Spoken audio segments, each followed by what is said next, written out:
HorseGym with boots number 50. This is still leading position 8, and we're looking at clip number 3 with drive-by grooming and mounting preparation. You can see that I've got a little safe platform to stand on there, and I'm asking Boots just to back up, give her a click and treat so that I can brush her neck on her right side. And then when I've done her neck, watch now, I'm just tapping her very gently behind the withers to ask for one step forward so I can brush further back, but she went a little bit too far forward, so I'm using my finger signal to bring her back a step or two so I can brush her shoulder region. So the one step forward, one step back is really useful in this situation, and we're just doing it from leading position 8, which is facing our whole front of our body toward the horse's side. Now I've asked her to walk forward a couple of steps and bring herself around so that I can brush her left side. If I was actually teaching this new, I would click and treat for each small piece of the puzzle, but she knows this, so I'm just doing a click and a treat basically at the end and at the beginning when she gets into position.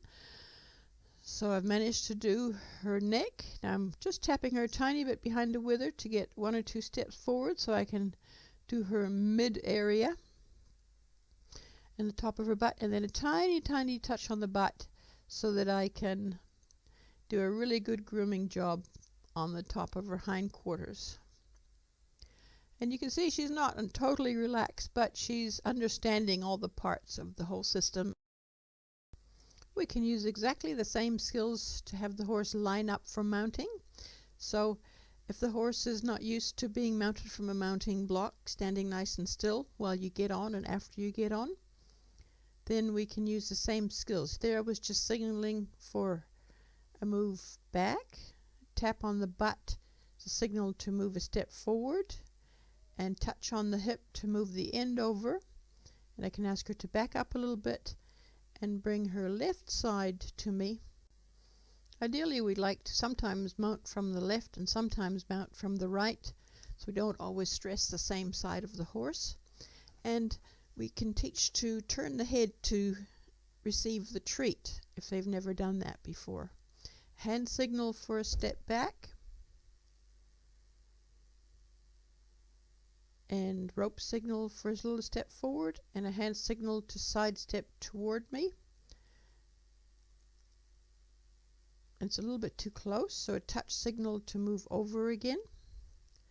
So we can play with all these little signals until we get the horse exactly where we'd like him to be for mounting. Tap on the butt to move forward, and a touch on the hip to move the hind end around, and again to bring her left side to me. Tap on the butt to step forward. No rush, no dust, no hurry.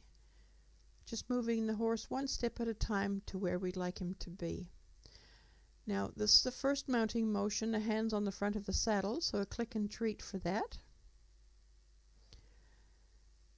More patience while I fiddle with the girth or the stirrup. Click and treat for the second mounting motion, which is to tip the head slightly toward the handler as we get on. And a click and a treat for the third mounting motion, the foot lifted toward the stirrup. Do that again. Stay with each of these bits until the horse is ho-hum with the whole thing, and then eventually generalize to other places and other mounting blocks.